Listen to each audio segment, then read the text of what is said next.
it's really important for me to understand that I'm on my own journey and I have myself to beat. Tahnee Sheehan, a champion bikini athlete and an inspiration to many. Sticking to the promises that you make to yourself during your prep, that is a form of compassion and self-love. Beyond her successful competing career, Tahnee has established a thriving business, mentoring a global network of posing coaches and competitors. But at the end of the day, if you put the expectation on yourself to win, regardless of your placing, you're going to be disappointed. Whether you win or not, you're not going to be happy. Mute everyone. Welcome back to the Comp Closet podcast. Thank you so much for tuning in. I'm super excited because I'm here with the beautiful Tahnee Sheehan today. She is the 2 times Australian bikini champion and founder and CEO of the Posing Institute. Tahnee, welcome. Thank you so much for having me. That was an amazing intro. Can you share a bit about your competitive journey and how you got into competing?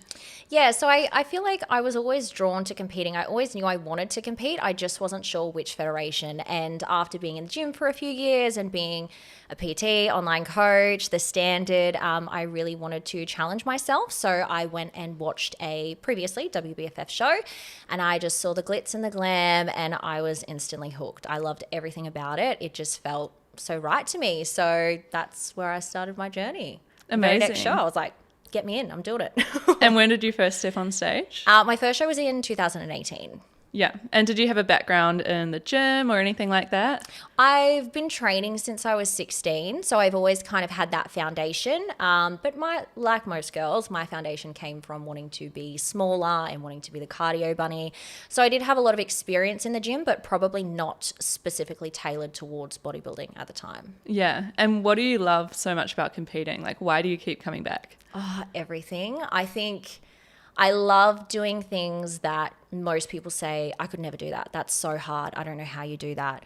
I thrive off the moments where you have to really dig deep and say, okay, how am I actually going to do this? And you come out on the other side. It's such a rewarding experience. And it, not only personal growth, physical growth, but every single time you can beat your own package. It's not about necessarily competing against other women. It's about competing against yourself. So I just love that continual progression. Yes, exactly. And so what shows did you do? Like, when did you go pro? What shows have you done since then? Tell us a bit more kind of in detail about that. I feel like an old timer now, but so I did my very first show in 2018 and I absolutely fell in love, but I was not ready for the stage. So my feedback was that I was too lean and not enough muscle. So I took a year off, really committed to my building season. And that was kind of the first time I had fully trusted, okay, I'm going to up my calories. I'm going to do what I need to do. And then I came back in May 2019 and I was lucky enough to win my pro card. And then I was running off such a high. I wanted to get straight into the very first pro show that I could do. So I competed again in the pro show in 2019 and I was lucky enough to take second place. I was over the moon. I couldn't believe it was just a dream to be up there next to the other pros that I had admired for so long. And then from there, I'm very lucky that I did do that show because the wonderful COVID hit and we couldn't compete for about 3 years. So then my next show was the return in October 2022. And then I did Worlds last year and then the Australian show last year. Incredible. So a few now. Yeah. And how did it feel when you won your crown, your first crown? It was just one of the best moments ever. I think because it had been so long since I had competed previously, those 3 years, I didn't know that I was going to have 3 years off. So every single year I was prepping, I was working towards it as if the next show was in 12 months' time. And then every single time when the show got cancelled, I was like, okay, next one, 12 months, let's go. So the entire 3 years was so much work. I didn't have time off. I didn't necessarily, go on holidays or go party or anything like that. I was so dedicated to that moment. And I think as well, becoming a posing coach, a lot of the girls that I had only known me as a posing coach. They didn't know me as an athlete. So it felt so special to be able to stand on stage and actually practice what I preach and, have that moment to solidify myself as an athlete again. Yeah, that's incredible. And you can see how hard you work for it as well. Like, you didn't just waltz in there and, win a crown. Like, you've worked so hard for that for years. And it's incredible. Thank you. What has been the biggest challenge for you during your competitive journey? I would have to say probably injuries, overcoming injuries. I think, the mind will go so much further than the body. That's always the way for me. And the nature that I have when I compete comes so much from my mindset and, the things that I want and how hard I'm willing to work for it. And sometimes it feels a little bit difficult. It almost feels like your body can betray you. You're like, man, I'm doing the things, like, work with me here. So that has definitely been difficult to change, my training style a little bit more away from traditional aesthetic bodybuilding into a little bit more rehab, mobility, and making sure that I actually can make it to stage. But in saying that, they've also been the most rewarding preps because, like anything, when you overcome something hard, it makes the journey a lot sweeter. Yeah, for sure. Do you mind sharing, just for context, like a bit more detail about your injuries? Yeah, so being a posing coach, I'm always arching my back. I'm always doing the things that probably aren't the healthiest in terms of your body. So I have been diagnosed with ankylosing spondylitis, sacroiliitis, and psoriatic arthritis. So good fun, but when there's a will, there's a way. Yeah, that must be really difficult. Like, what tips do you have for someone with an injury who's, wanting to prep and having to overcome that with training? I think the first thing you need to do is put your health first and realize, is this prep going to put me further back in the long run, or can I find a way to work alongside my injury to still achieve my goal, but also make sure that I'm not injuring myself further or doing potential damage for the future? So that's always the first thing. For me, if I was at a point where my injury was going to get a lot worse through prepping, I wouldn't prep. I would take the time off, heal, do what I needed to do. But in terms of managing the injury, I think it's so important for recovery. Make sure you have a great coach who knows what they're doing. If you need to work with a rehab specialist or a myotherapist, whatever that may be, depending on your injury, don't be afraid to use multiple people for help. You don't need to specifically rely on one coach or one nutrition coach because it really takes a team. And the more people that you have in your corner to trust and use their expertise, it's only going to help you more. Yeah, for sure. And like mindset wise as well, that must be quite difficult. How have you gotten through and kept your mindset strong throughout injuries?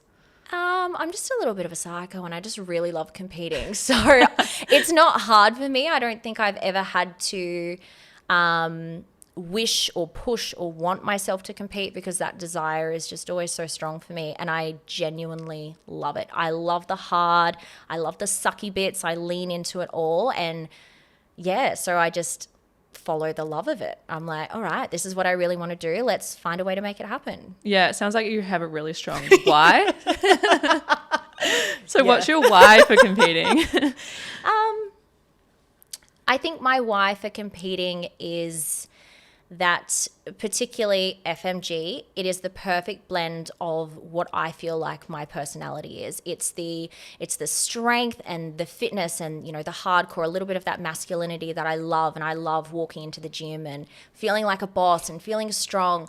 But then I also love the feminine energy side of it. I love being able to pose and be creative and be girly and, even we're so lucky in terms of bikinis, designing bikinis, we can pour our heart and our soul and wear it for everyone to see. So I love that there are so many different aspects to that and it just fits every aspect of me perfectly. Yes, I love that. It's such a beautiful combination of, like you said, the masculine and the feminine sides of things. So yeah, it's really cool seeing it all coming together on show day as well. The yin yang. It's good. Your determination is absolutely unmatched. You've done a number of back-to-back shows, as you just mentioned, and back-to-back preps and training through COVID. What's your advice for someone wanting to do back-to-back shows and how can they just keep going? I think when it comes to back-to-back shows, again, it has to be health focused first. If you're in a position that you're not ready to do a back-to-back show, then as an athlete, you need to be mature enough and have the responsibility to say, I'm not respecting my body by doing this and I need to take time off. I find this particularly happens with competitors who get a high placing or they feel like they're very, very close. They will do a back-to-back show with the expectation that because they're so close, they can achieve it the next time that they do that. And that's not always the case. Every single lineup, whether you're an amateur, whether you're a pro, it is a complete clean slate. You have no idea who you're competing against. And if you don't feel like you truly can be better, then what's the point? If you can improve though within that time space of doing a back-to-back show, for me, I think it's really important to do either a mini reverse out or jump back to maintenance for a little while, because food focus can be high after show. And if you prolong that for the period of the next prep, what tends to happen is you will go way backwards afterwards. It's very easy to stay motivated when you know that you have to jump on stage in a bikini. That's quite a motivator, right? So what happens when the show finishes? And, you know, if you are able to push that through a back-to-back show, so the way that I kind of look at it, if I'm doing a 20-week prep, I'm not actually doing a 20-week prep, I'm doing a 30-week prep, because when show day comes, my prep's not finished. I have another 10 weeks that I need to either reverse or recovery diet out of. So if you're doing a back-to-back show, you're then prolonging that with another 12 plus weeks. So you need to also remember that your prep finishes when you finish your reverse. Yes, exactly. I think that is such great advice, especially with first-time competitors. They completely, I guess, forget about the reverse diet and they might go on holiday or plan all these events for after the show. But like you said, prep finishes after your reverse. So you really do need to, you know, keep your coach Yep, and commit to that reverse. I think most first timers have experienced that, oh my God, what have I done post show? And, you know, it's just a part of the learning experience. Yes, exactly. So what's in the future for you and what are you looking to achieve from future comps? My big, ultimate, crazy, scary dream is to one day become a bikini world champion. That's my big goal. That's what I've always wanted to do. And in the meantime, I would just love to support FMG and be a part of the new brand and see how that develops. And yeah, possibly do a few shows before next year.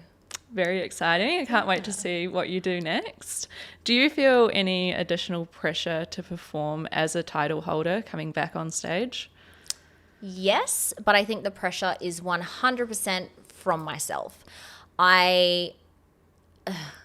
Sometimes when you come close to a placing, it's very easy to then look at the person who placed above you and say, okay, I can be very neutral and say that perhaps that person had bigger glutes than me. Perhaps that person had better stage presence. When you're lucky and blessed enough to win, you don't have that person to look up to or to look beyond yet. So you really have to be very self-critical in what you've done. Be proud and humble with what you have done, but understand that there's always going to be more work to do. And, you know, regardless of perhaps judges' feedback or whatever it may be, you need to make sure that you are stepping up above that. So that in itself is a pressure that I put on myself. I don't think that I necessarily feel a pressure from anybody else. I don't necessarily ever look at it as defending a title. I look at it as I'm going into a new pro show with new pros. It's a clean slate. We're all here. We've all worked hard and we all deserve to be in this position. And it's a brand new competition every time. Yes, exactly. Do you have any advice for someone who's struggling with comparison, comparing themselves to other competitors? Mute everyone. I still, to this day, I don't follow other competitors. I don't necessarily follow coaches or sometimes even the Instagram pages of the federations, because if I'm having a bad day or perhaps I'm having a little insecurity or any of the thoughts that tend to happen during prep, it's a roller coaster. It's really important for me to understand that I'm on my own journey and I have myself to beat. So when I'm comparing to someone, I compare to an old photo of myself. I compare to my old stage photos. And I know that it's very easy to say it's you versus you when we are in a competition. I understand that.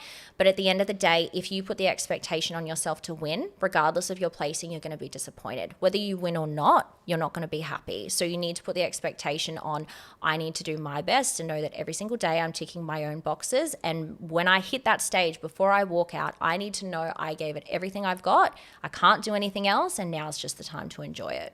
Yes, exactly. And you can't control what the judges are going to decide on the day or what other competitors are doing or how much work other competitors are putting in. So you just need to put in the work yourself, like you said. And if you're comparing, just mute everyone else. Absolutely. And even I find sometimes with girls, it can be not just a physical comparison, but I'm doing more cardio than this person, or I'm on less calories. Like when you stand on stage, the judges have no idea how much you weigh. They don't know what cardio you've done. They don't know your nutritional protocols. All they know is how you look and how you pose. So that is so important to focus on how you look, how you perform, and how you pose. Yes, exactly.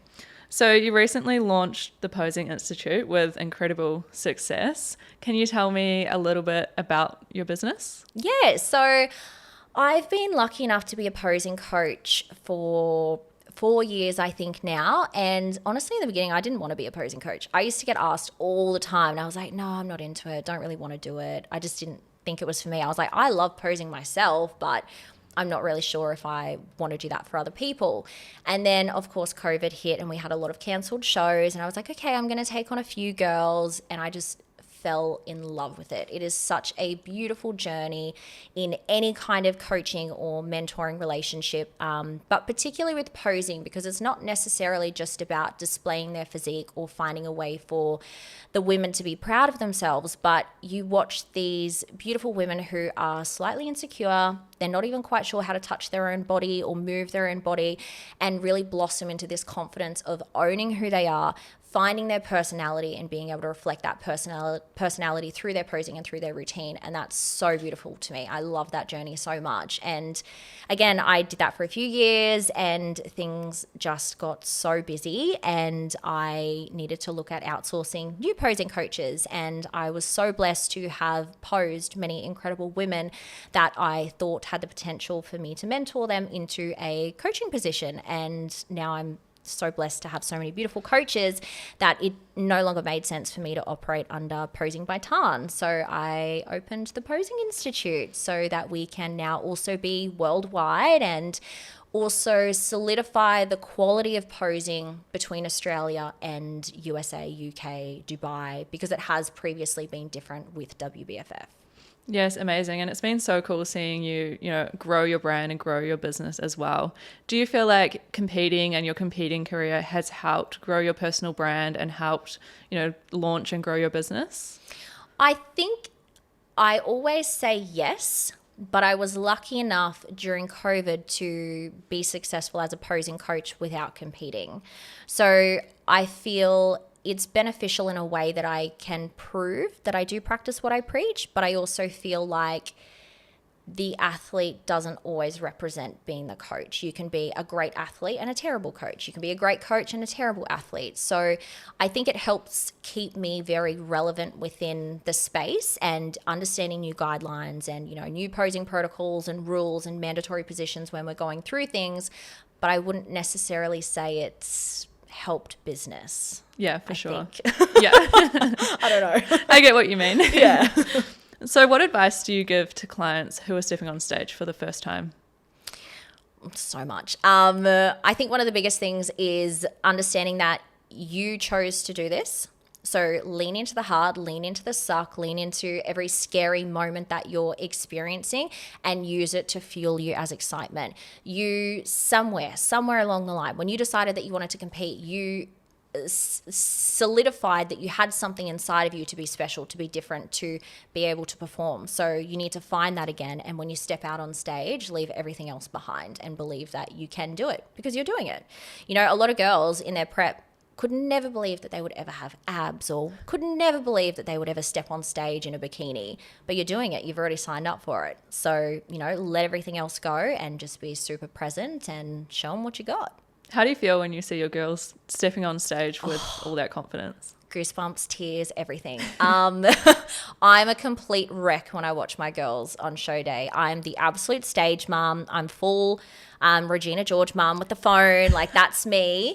I just feel so much pride for them because I'm lucky enough to have seen the behind the scenes of their experience and perhaps where they've come from or situations that they've overcome. So it's just an overwhelming sense of pride and satisfaction for them.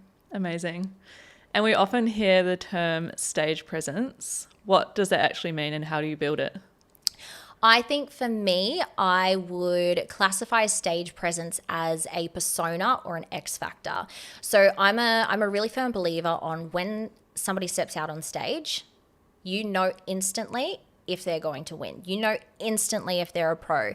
Yes, you need to see them side by side to perhaps get down to some nitty-gritty details, or who has more cap delts, who has, better glute projection, whatever it may be. But you have something inside of you that doesn't allow the audience to stop watching you.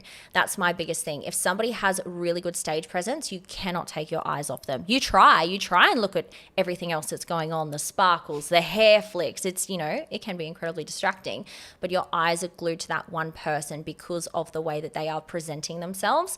I think stage presence also means personality. If you're bubbly, you need to be on stage and be bubbly. If you're a bit more sultry, you need to be sultry. If you're a little bit more reserved, you need to be reserved. I think this is where some women go wrong. They may look up to their idols and see how they pose or how they perform and try and replicate it. But my biggest advice, let's use Rachel Dillon as an example. If somebody wants to pose like Rachel Dillon, amazing. But if you step on stage and the judges go, oh, she looks like Rachel Dillon, do they really need you as a pro? If they've already got the original, you want to make sure that your unique selling point is you, and you need to sell you. Who that is, find out who that is, and then turn it up by 10%. Yeah. And how do you actually develop that in your clients once you kind of see what their thing is? How do you really develop that and elevate it? I think we have a lot of discussions around things that they feel comfortable with, what their vibe is, what their personality is. And obviously I naturally learn a lot about them through that journey. I always like to start my girls doing their facial expressions on their own. I say, give it a go. Give me what you got. Let's see how we're feeling. No judgment. This is a complete safe space, but just start to play around and see what feels good. And then I'll start to notice, okay, we're very smiley. We're getting a little bit scary killer clown. So let's maybe, add a little bit of dimension with the facial expressions. And some girls I have who are very analytical and they need to know exactly what they're doing at every single point in their routine. We choreograph their facials. We say, okay, here we're going to do a smile. Here we're going to close our mouth. Here we're going to look over to the side on your shoulder. Like, if you aren't confident in naturally having that stage presence or naturally using your facial expressions, we choreograph everything to a T.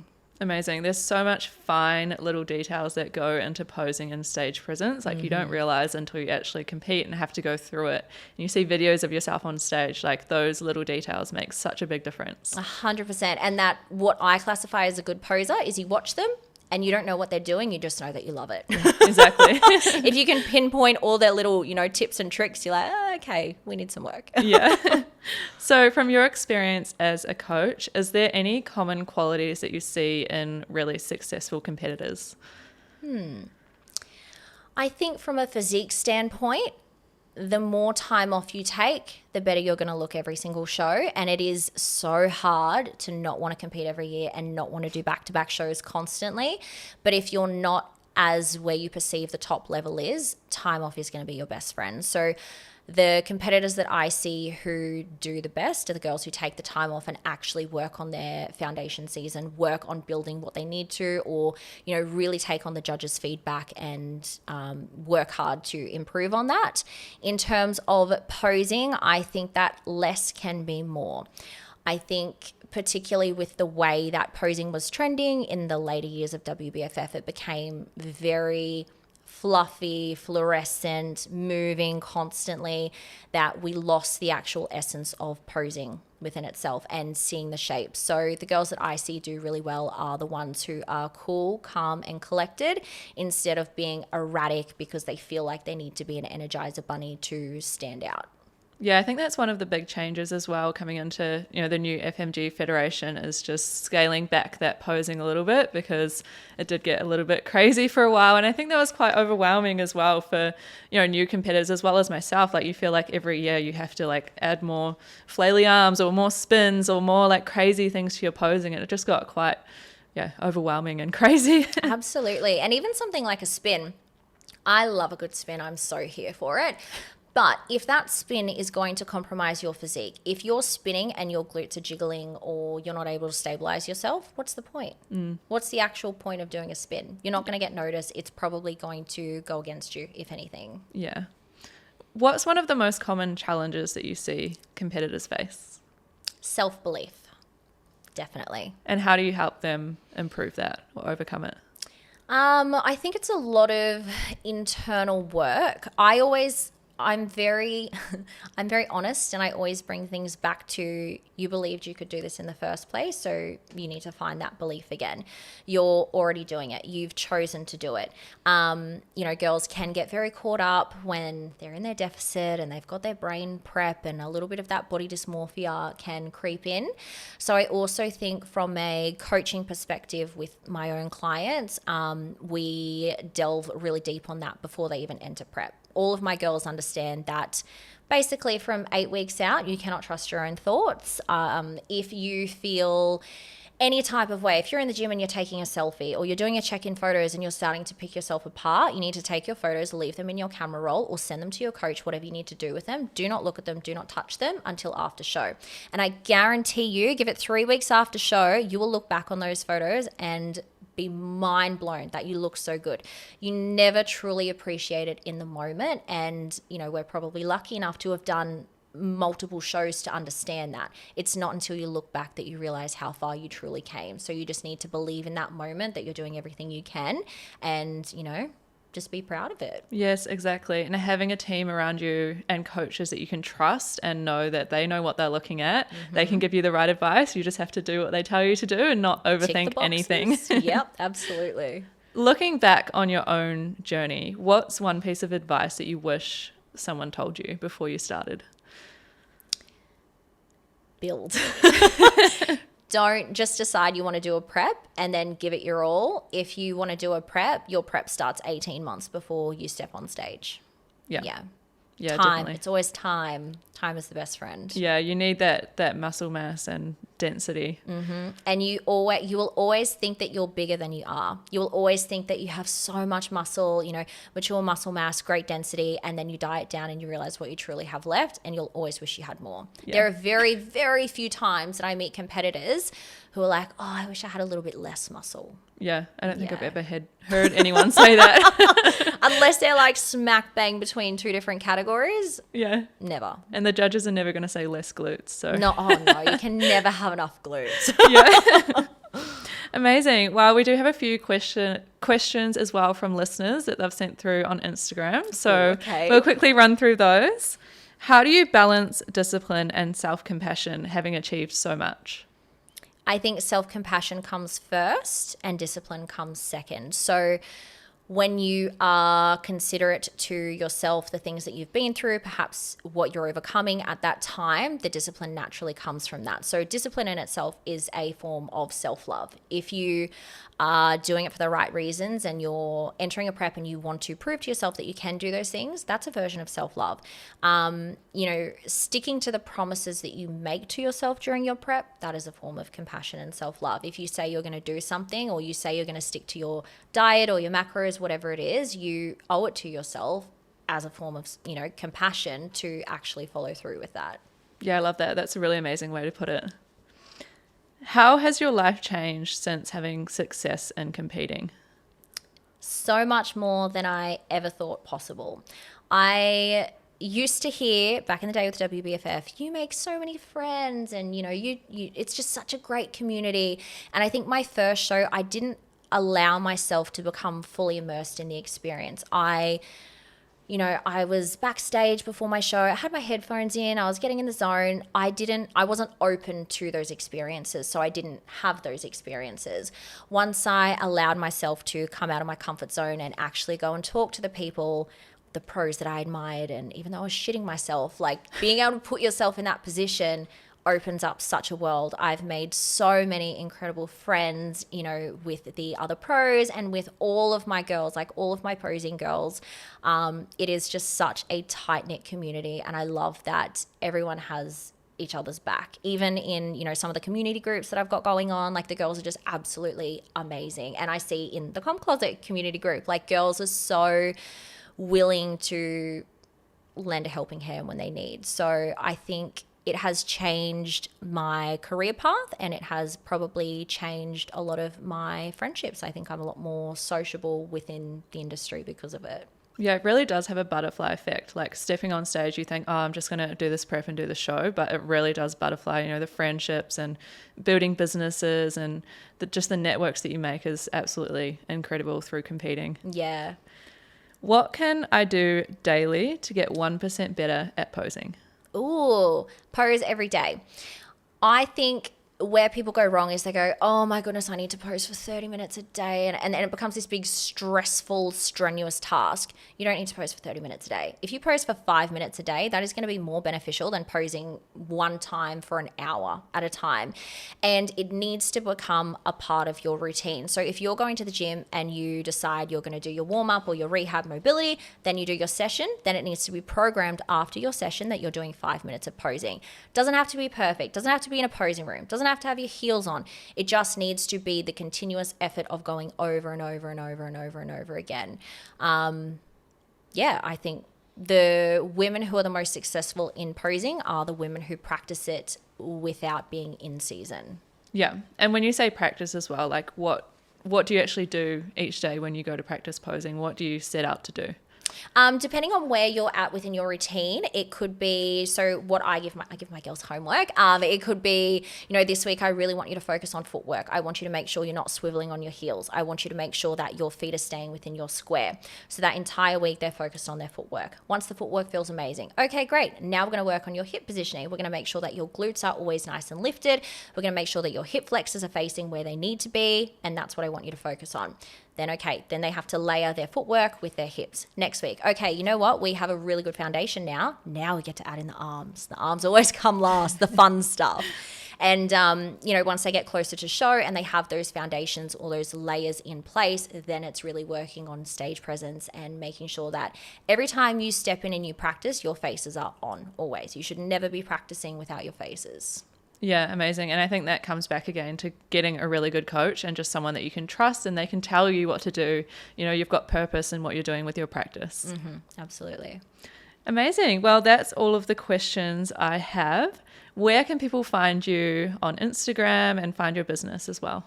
Yep. So you can find me at my personal Instagram, which is just my name with a dot in between, or at the Posing Institute. So, my DMs are always welcome, regardless of any questions, regardless of what team you're on. There's never anything like that. I'm just always here to help. Amazing. Well, thank you so much for coming on the Comp Closet podcast. And I can't wait to watch all of your girls in the show on Saturday. I'm so excited. Thank you for having me. Thank you.